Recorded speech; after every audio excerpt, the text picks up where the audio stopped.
नमस्कार, INA analysis देख रहे हैं आप और मैं हूं आपके साथ दिव्या। सरकार समूचे क्षेत्र के विकास और अंतिम व्यक्ति तक सुविधाएं देने के लिए कई योजनाओं का संचालन करती है, लेकिन आर्थिक और विकास संबंधी कार्यों में वृद्धि होने के कारण मजबूरन कर्ज लेना पड़ता है। छत्तीसगढ़ में दोनों ही पार्टियों ने सरकार चलाई है। जाहिर है कि दोनों ही पार्टियों को सरकार चलाने के लिए कर्ज लेना पड़ा था और अब छत्तीसगढ़ सरकार के कर्ज को लेकर बीजेपी और कांग्रेस की आपस में ठन गई है और अब प्रदेश में आरोप प्रत्यारोप का दौर शुरू हो गया। इसी पर देखिए खास रिपोर्ट।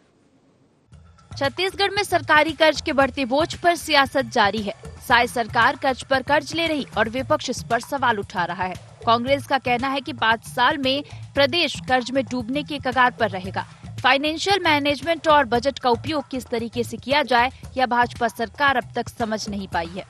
5 साल में पूरा प्रदेश को कर्ज से डुबा देने की स्थिति रहेगी और इनका जो मैनेजमेंट है, फाइनेंशियल मैनेजमेंट है, बजट किस तरह से बनाना चाहिए, किस तरह से खर्च करना चाहिए, पैसा कहाँ से आएगा, किस तरह से उपयोग होना चाहिए, ये अभी तक आदरणीय साय जी की सरकार समझ ही नहीं पाई है। वही भाजपा इस पर पलटवार कर रही है। भाजपा का कहना है कि साय सरकार विकास के लिए कर्ज ले रही। कर्ज लेकर बंदरबाट भूपेश सरकार ने की थी। साय सरकार का ध्येय हमने बनाया है, हम ही संवारेंगे है। इसी पर वो काम कर रही। इस पर कांग्रेस को कोई चिंता करने की जरूरत नहीं है। जब राज्य चलाने की जिम्मेदारी भाजपा के कंधों पर है तो इसकी चिंता भी भारतीय जनता पार्टी करेगी। हमने छत्तीसगढ़ राज्य बनाया और हम ही संवारेंगे। कांग्रेस पार्टी अपने कार्यकाल में कितना कर्जा ली वो भी तो उनके सामने है ना। और इसीलिए डबल इंजन की सरकार है। अभी जुम्मे 7 महीने हुए हैं चुनाव को, इतने कांग्रेसी तड़फने लग गए। चिंता ना करें।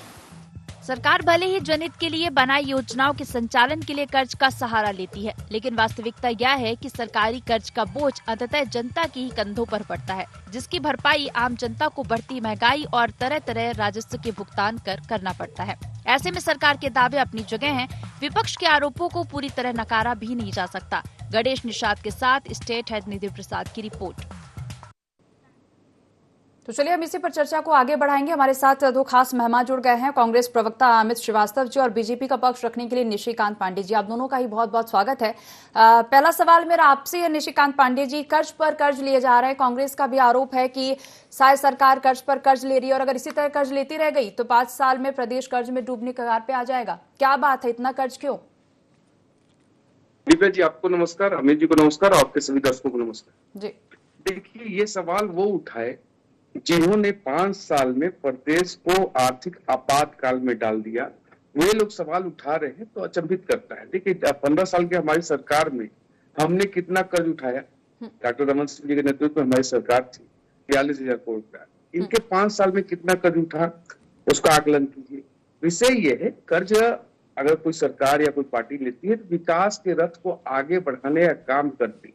आप देखिए 5 साल के कालखंड में एक अर्धना सा सड़क का निर्माण ये कांग्रेस पार्टी और कांग्रेस सरकार नहीं करा पाई। लोग सड़क मांगते रह गए, इन्होंने सड़क का निर्माण नहीं करा। निर्माण तो छोड़िए, जो गड्ढे थे, गड्ढे में बच्चे महिलाएं गिर के मौत के गले लगा रहे थे, लेकिन इनको उस काम को नहीं करना था। विषय मात्र इतना है कि प्रदेश की स्थिति को जर्जर करने वाली कांग्रेस सरकार, जब हमें सत्ता मिला तो आर्थिक आपातकाल की स्थिति में था प्रदेश। अभी जो विकास की रफ्तार को हमने नए आयाम देने का प्रयास किया है तो योजनाओं के लिए और क्रियान्वयन के लिए पैसा तो लगता है, लेकिन उसका प्रतिफल आपको बहुत बेहतर तरीके से मिलेगा। अगर मैं एक आध योजना की बात करूं तो जो नियत निर्लाड़ योजना हमने शुरू किया है उसका प्रारंभिक स्वरूप में अगर हमें बेहतर परिणाम देखने को मिल रहे हैं तो खर्च करने से, विकास के मॉडल को विश्वास के रूप में लाने से अगर परिणाम आता है तो करना चाहिए। और विकास के कार्य के लिए करने के लिए ही आप आते हो,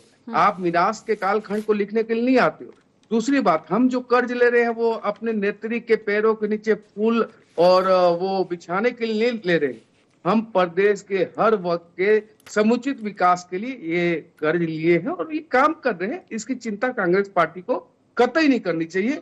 हमारी सरकार है और आर्थिक स्थिति को इनसे समझना पड़े हमें, ये तो सोचने वाली बात है। 1 लाख रुपया महीना, 1 लाख रुपया सालाना हर महिलाओं को देने की बात करने वाली कांग्रेस पूरे देश में अगर 140 करोड़ लोग हैं तो लगभग 35 करोड़ परिवार होता है। अगर हर महिला को 1 लाख रुपया सालाना देंगे तो 35 लाख करोड़ रुपया होता है। हमारी आमदनी ही टोटल 27 लाख करोड़ रुपया होगी।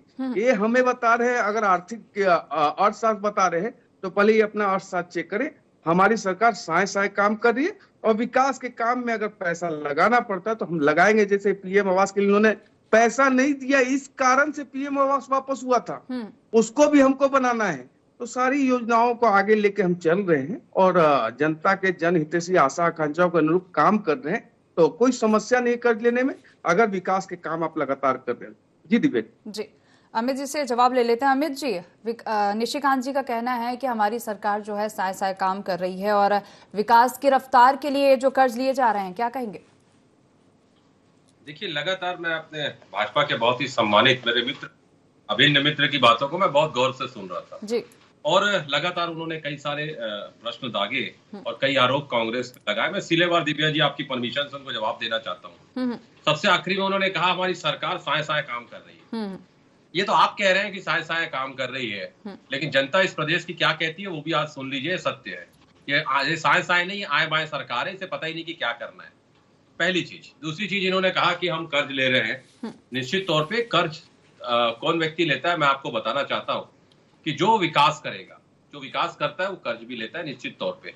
लेकिन अगर आप सोचिए कि बेसिक डिफरेंस क्या है हमारे आइडियोलॉजी में और इनकी आइडियोलॉजी में।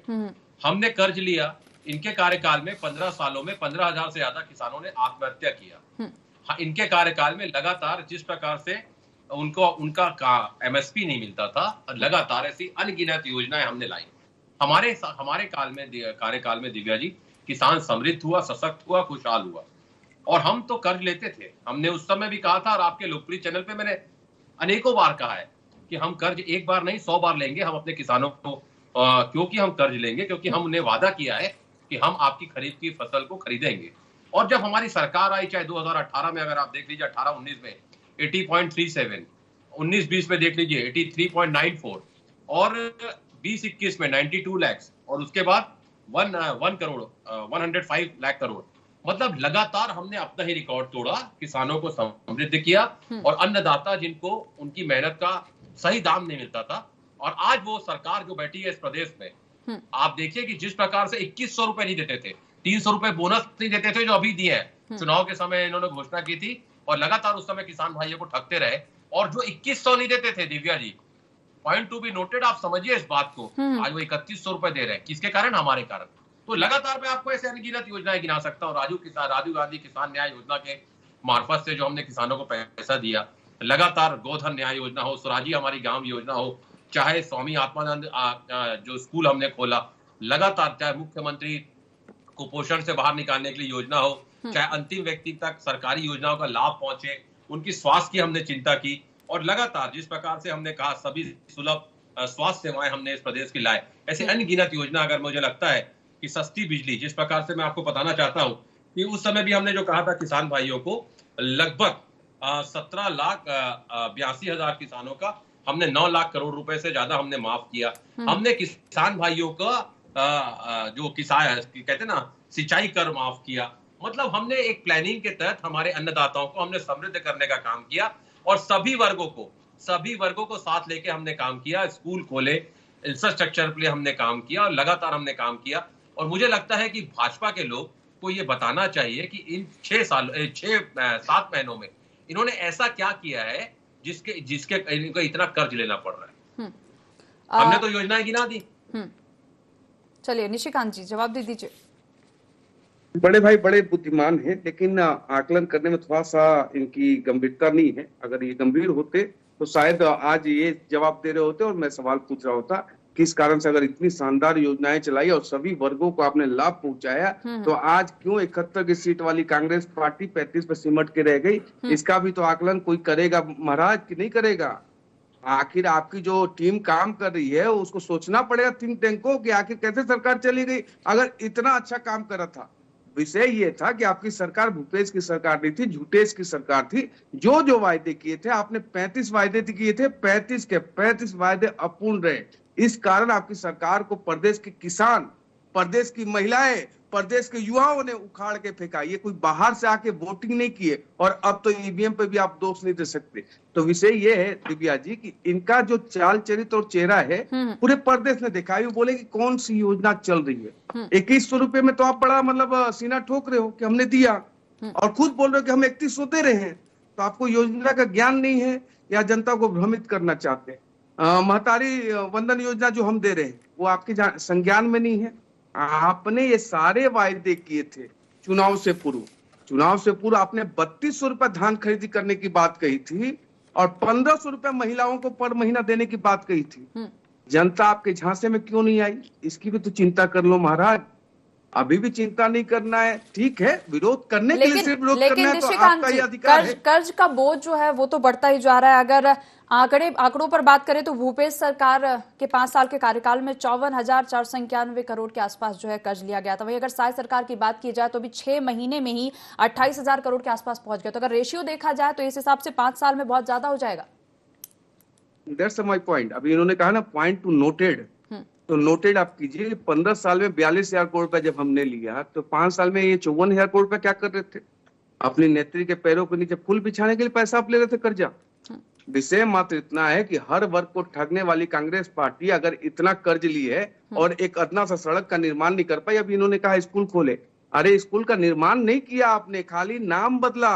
और इंफ्रास्ट्रक्चर डेवलप करने में आपने कितने बड़े घोटाले किए हैं उसका भी दंश प्रदेश की जनता ही झेल रही है। जो आत्म आनंद में थी आपकी सरकार, वो सरकार उखड़ के फेंक गई। अभी जो आप बात कर रहे थे कि योजनाओं का जब डिलीवरी होता है ना, अंतिम व्यक्ति के तक पहुंचाने का जो अंत्योदय का भाव है, उस कारण से देखिए आज जब हम नियत निर्धारण की बात कर रहे हैं दिव्या जी, इस योजना के बारे में अभी 6-7 महीने ही हुए हैं, लेकिन जो प्रतिसाद मिल रहा है अंदरूनी क्षेत्र में और एकदम दूरस्थ वनांचल में, अगर ये योजना अगर सफल होने जा रही है तो ये एक माइलस्टोन सेट करेगा प्रदेश के लिए। और जो हमारा संकल्प है नक्सल मुक्त छत्तीसगढ़, उस दिशा में हम आगे बढ़ जाएंगे। तो अगर कर्ज ले रहे हैं और कर्ज लेके अगर विकास के रफ्तार को आगे बढ़ाए, क्योंकि आपने विकास के कोई आयाम तो तय नहीं किए। आप चाहे कोई भी योजना देखिए, इनका जल जीवन मिशन, अभी शिव डहरिया जी का आपने वो सुनाया बाइट, इनके डिपार्टमेंट में 40% में वर्क ऑर्डर नीलाम किया जा रहा था। ये बात कर रहे हैं कि आर्थिक स्थिति सुधारने की तरीका कांग्रेस पार्टी से सीखें। अरे शिव डहरिया जी, विधानसभा लोकसभा सब आपके सामने है, आप हार गए, उसके बाद भी अगर हमको आप ज्ञान दे रहे हैं तो ये ज्ञान अपने पास रखिए। प्रदेश की विष्णुदेव साय की सरकार साय काम कर रही है और शानदार प्रतिसाद भी मिल रहा है दिव्या जी। आपको आने वाले समय में इसको देखने को मिलेगा। चलिए निशिकांत जी, हमारे साथ लखन चौधरी जी जुड़ गए हैं, वरिष्ठ पत्रकार है। लखन चौधरी जी, स्वागत है आपका जी। कर्ज बढ़ता ही जा रहा है, जो कर्ज का भार है वो अगर देखा जाए तो बढ़ता ही जा रही है। कर्ज का मर्ज खत्म क्यों नहीं हो रहा है?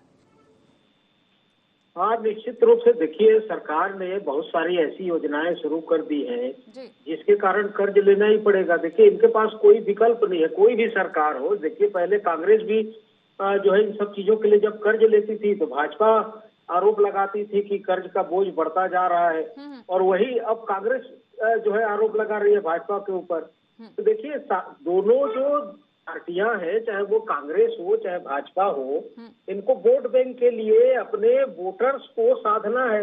और सबसे बड़ी बात की देखिए, अभी आने वाले दिनों में नगरीय निकाय के चुनाव होने वाले हैं और उसके बाद जो है पंचायत चुनाव भी होने वाले हैं।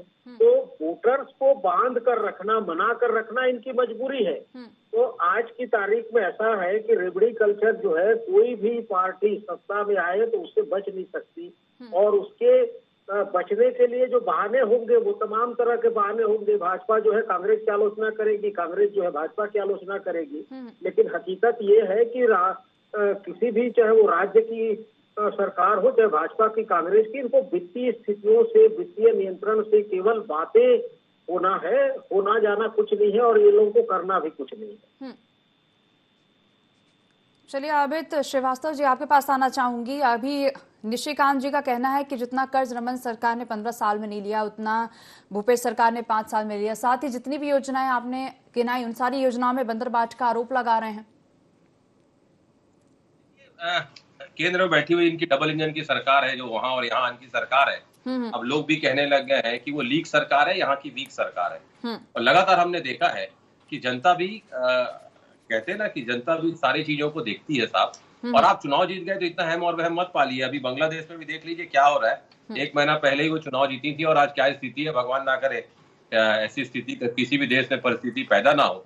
लेकिन इतना अहम और वहम नहीं पालना चाहिए। मुझे लगता है कि दिव्या जी जिस प्रकार की योजनाएं हमने लाई थी, ठीक है ये चुनाव जीत गए, जनता का आदेश बड़े विनम्रता के साथ हमने स्वीकार भी किया, लेकिन अनगिनत योजनाएं हमने जनता के लाई थी। और कहीं ना कहीं आप देखिए कि जिस प्रकार से मैंने पूरी योजनाओं को गिनाया, तो हमने जो भी कर्ज लिया वो कहीं ना कहीं जनता के हित में, जनता के लिए काम करने के लिए लिया। और लगातार हमें याद है कि इनके समय में तो कर्ज लिया जाता था, आखिरी के जो 2000 करोड़ रुपए पूर्ववर्ती सरकार में जब इनकी सरकार थी भाजपा की 2018 में, तो मोबाइल में कमीशन लेने के लिए वो कर्ज लिया गया था। और जिस प्रकार का मोबाइल और लैपटॉप और टैब जो बच्चों को दिया गया था, तो किस प्रकार से बाद में वहां पर उनकी चार्जिंग में बैटरी ब्लास्ट हो जाती थी, कुछ भी हो जाता था।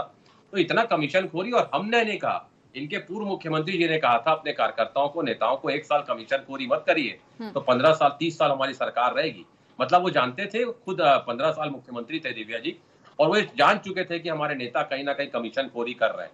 विश्व के प्रथम मुख्यमंत्री हैं वो, जो इन्होंने एक्सेप्ट किया था कि मेरे नेता तुम लोग कमीशन मत खाओ, 30 साल हमारी सरकार रहेगी। तो लगातार हम पे आरोप लगाना, और अटकी भटकी लटकी सरकार है यहाँ पर, समझ में नहीं आ रहा है। 4-4, 5-5 लोग सरकार चला रहे हैं, मुझे एक समझ में नहीं आता। हम तो नहीं, हमारे भाजपा के अभिन्न मित्र जब चर्चाएं होती हैं तो स्वतः ही स्वीकार करते हैं कि 4-4, 5-5 पावर सेंटर है। तो मुझे लगता है कि छत्तीसगढ़ की उन्नति और प्रगति में कहीं ना कहीं ये बाधक बनने वाले हैं। और लगातार जिस प्रकार से कर्ज लिया जा रहा है, मुझे एक पूर्ण विश्वास है कि केंद्र की उस सरकार को अर्थव्यवस्था की समझ नहीं है, और यहाँ की भी सरकार को अर्थव्यवस्था की समझ नहीं है, क्योंकि वहां पर बैठी हुई सरकार जब से आई है महंगाई बढ़ा रही है, पेट्रोल डीजल के दाम बढ़ा रही है, और यहाँ की सरकार उसे कंट्रोल नहीं कर पा रही है। किस मत में कौन सा पैसे को कब यूज करना है, जनता की कौन से हित है, एक तो ये सरकार जनता से कभी पूछती नहीं है।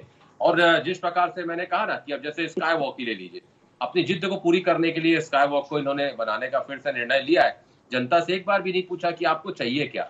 तो जनता समय समय पे सारी चीजों को माइनॉरिटी ऑब्जर्वेशन में दिव्या जी रखती है। और मैं तो फिर कहता हूँ कि हमने कर्ज लिया था, निश्चित तौर पे लिया था, राजीव गांधी किसान न्याय योजना को देने के लिए, गोधन न्याय योजना के लिए, नरवा गरवा गुरुआ बाड़ी के लिए, किसानों की कर्ज माफी के लिए, बिजली बिल हाफ के लिए, तेंदुपत्ता संग्रहण जो इनके समय में 7 खरीदी होती थी, हमारे समय में 67 की खरीदी होती थी, हम उसके लिए कर्ज लेते थे हम कर्ज बिल्कुल लेते थे।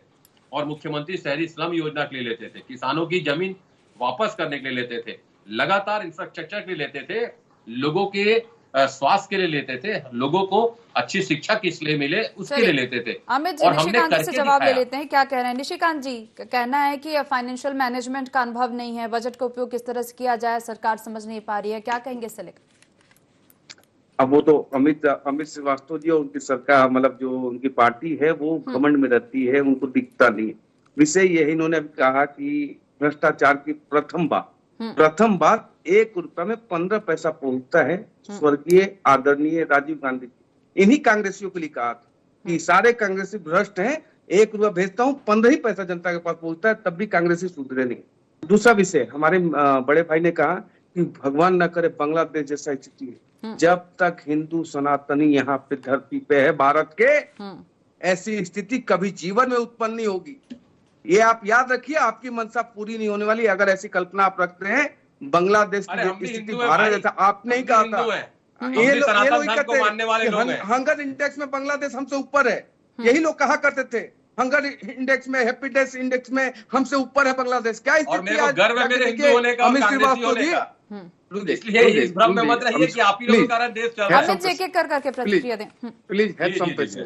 आपने जो बातें कही भ्रष्टाचार का, तो भ्रष्टाचार के सारे पैरामीटर पे अमित श्रीवास्तव जी, आपके लोग जेल में हैं, बेल नहीं मिल रहा है, और किस प्रकार से सीएम सचिवालय में बैठ के एक सुनहरी चिड़िया सूर्या बल्ब के साथ पूरा स्कीम चलाया गया, 25 रुपए टन का मामला, और राजस्व की वसूली की गई, कर की चोरी की गई, और 10 जनपद के एटीएम के रूप में काम किया गया। ऐसे कई अनगिनत आरोप कांग्रेस पार्टी ने, जो आपने कहा ना बाहर of the screen Bharatiya Janata party करती है, ऐसे कई स्टेटमेंट ऑन द स्क्रीन कई बड़े बड़े कांग्रेसियों के हैं कि किस कारण हार हुई, पैसे के बंदर बाट के कारण हार हुई, 10 जनपद के एटीएम के रूप में काम करने के कारण हार हुई। विषय ये है दिव्या जी, ये आज हमको आईना दिखाने की कोशिश कर रहे हैं, पहले अपने चेहरे पर से धूल तो साफ करो साहब। आखिर क्यों भूपेश दाऊद जी ने कहा कि हम सरकार बना लेते हैं लेकिन रिपीट नहीं करते। उनको मालूम था ये बात कि हमारी सरकार रिपीट नहीं होने जा रही है। 1 साल पहले एनएसयूआई के कार्यक्रम में उन्होंने कहा। अमित श्रीवास्तव जी आज भी यहाँ जीत लेके बैठे हैं, जनता ने आपको आशीर्वाद दिया तो घमंड मत करो। अरे घमंड होना चाहिए, जनता ने आशीर्वाद दिया है, किसी के रहमो करम पे जीत के नहीं आए। जनता ने हम पे पूर्ण विश्वास किया इसलिए कि हमने छत्तीसगढ़ बनाया था, हम ही छत्तीसगढ़ को संवारेंगे। आपने तो युवाओं को नग्न कर दिया प्रदेश में, तब भी आपको शर्म नहीं आई, नैतिकता के आधार पर भी शर्म नहीं आई। तो विषय यही है कि हर वर्ग को प्रताड़ित करने वाली कांग्रेस पार्टी अगर आज हम पे आरोप लगा रही है तो बड़ा दुर्भाग्यपूर्ण है। कर्ज का विषय आप लेके चलते हैं तो विकास के गति को रफ्तार देने के लिए अर्थ की आवश्यकता पड़ती है, लेकिन आर्थिक आपातकाल हमने नहीं लगाया, आर्थिक आपातकाल आपने प्रदेश में थोपा है। चलिए लखन चौधरी जी से प्रतिक्रिया ले लेते हैं। लखन जी क्या कहेंगे, जो फ्री बीज योजनाएं जो हैं उनके चक्कर में कर्ज का बोझ जो है वो बढ़ता ही जा रहा है, और ये जो मुफ्त की रेवड़ी बांटी जा रही है, इसका जो कंपटीशन है वो भी बढ़ता ही जा रहा है। क्या लग रहा है कब खत्म होगा ये? कभी खत्म नहीं होगा जब तक भारत में लोकतंत्र रहेगा। देखिए कोई भी पार्टी की सरकार आए, रेवड़ी कल्चर जिंदा रहेगा और इसी के दम पर जो है सरकारें चलेंगी। क्योंकि देखिए जनता भी इस चीज का विरोध नहीं करती, जनता को भी मजा आ रहा है, जनता को भी मुफ्त में सब चीजें मिल रही हैं। तो जो टैक्स पेयर हैं उनके पैसे से नेता जो है अपना ऐशो आराम की जिंदगी जी रहे हैं, जनता को बढ़िया मुफ्त में सब कुछ मिल रहा है। तो विरोध कौन करेगा? विरोध पत्रकार जगत करेगा, मीडिया जगत करेगा, बुद्धिजीवी लोग करेंगे, जिनकी बात को कोई सुनता नहीं जो है। तो मुझे लगता है कि ये कल्चर जो है कभी खत्म होने वाली नहीं है भारत में। और जब तक बड़ा कोई आमूल चूल परिवर्तन, व्यवस्था परिवर्तन जिसको कहते हैं, वैसी उम्मीद भी अभी निकट भविष्य में दिखता नहीं है।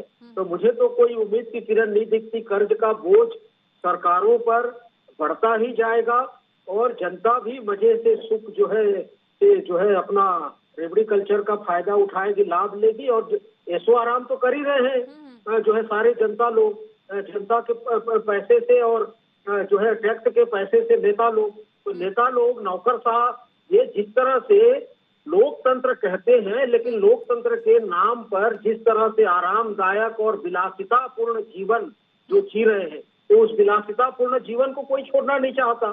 जनता जो है 2 रुपए 4 रुपए में बिक जा रही है और सारी विलासिता पूर्ण जीवन जो है वो नेता लोग बोल रहे हैं। देखिए बीच में आया था कि वीआईपी कल्चर खत्म करेंगे, लाल बत्ती को खत्म कर लिए, लेकिन लाल बत्ती के एवज में दूसरे किस तरह से विलासितापूर्ण जीवन जी रहे हैं। तो मुझे लगता है कि कभी ये चीजें भारत में खत्म होने वाली नहीं है जब तक कोई बड़ा आंदोलन ना हो जाए, जैसे बांग्लादेश में जैसे हुआ। देखिए बांग्लादेश आज किस स्थिति में है, नेपाल, पाकिस्तान, अफगानिस्तान, श्रीलंका किस तरह से आर्थिक बदहाली के दौर पे गुजर रहे हैं। इससे हमारे देश के केंद्र सरकार को, राज्य सरकारों को कोई लेना देना नहीं है। चलिए अमित जी, अगला सवाल मेरा आपसे ही है कि बीजेपी का कहना है कि हमने बनाए, हम ही संवारेंगे और आप चिंता मत करिए। कांग्रेस को सीधा वो बोल रही है कि आप चिंता मत करिए, हम ही बनाए, हम ही संवारेंगे। और साथ ही ये भी कह रही है कि आपने अगर अच्छा काम किया होता तो जनता आपको बाहर नहीं करती। के नीतियों पे अब लोग कहने लग गए हैं कि बेचत बेचत मैं चला उपक्रम बचा ना कोई, बेचत बेचत मैं चला उपक्रम बचा ना कोई, और गलती से कुछ बच गया हो तो सूचित कर दो मोए, वो भी इनकी केंद्र की सरकार बेच खाएगी। तो लगातार इनकी योजनाएं ऐसी हैं और इन्होंने कहा हमने बनाया है, हम संवारेंगे। तो मैं आपको बता दूं कि आपने कुछ नहीं बनाया साहब।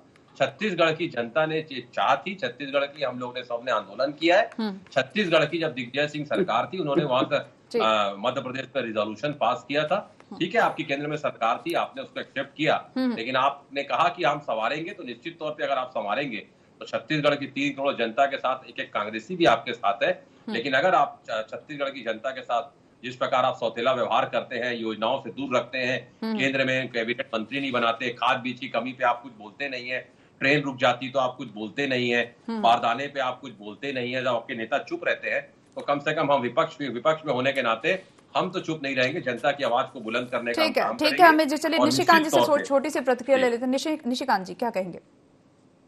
देखिए अमित जी जो बात कह रहे हैं, केंद्र हमारे साथ दोहरा रवैया करती है।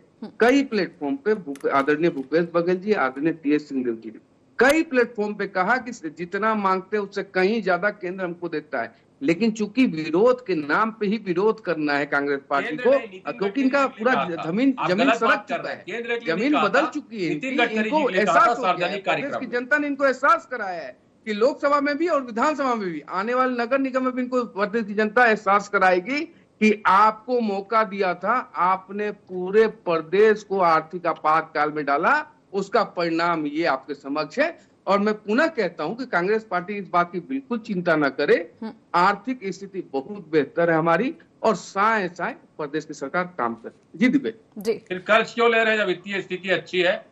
16 लाख करोड़ रुपए माफ कर रहे हैं आपको, कॉर्पोरेट मित्रों को, जैसा केंद्र में किया आपने। आपको तो बहुत शानदार बस दिया गया था, आप क्यों ले रहे थे? जी, हमने तो योजनाएं गिनाई ना, अपने कॉर्पोरेट मित्रों को फायदा थोड़ी पहुंचा रहे थे। हम भी योजना ही बता रहे हैं, किसान भाइयों को फायदा पहुंचा रहे थे। 11 लाख करोड़ रुपए आपने अडानी को यहीं पे दिया है, आप लोग इसी छत्तीसगढ़ में 11 लाख करोड़ रुपए दिया है आपने। क्या बात करते हो अमित जी, आप काफी बुद्धिजीवी हो, फिर भी ऐसी बातें करते हो आप। चलिए, इस विषय पे और भी चर्चा हो सकती थी, लेकिन फिलहाल समय की कमी होने के चलते इस चर्चा को यही रोकना चाहेंगे। फिलहाल आप सभी मेहमानों का जुड़ने के लिए बहुत बहुत धन्यवाद। तो सरकार क्षेत्र के विकास और अंतिम व्यक्ति तक सुविधाएं देने के लिए योजनाओं का संचालन करती है, लेकिन आर्थिक और विकास संबंधी कार्यों में वृद्धि होने के कारण मजबूरन कर्ज लेना पड़ता है। फिलहाल देखने वाली बात होगी कि कर्ज का ये बोझ कब और कैसे कम होता है। INA एनालिसिस में फिलहाल इतना ही। आप देखते रहिए ID24। नमस्कार।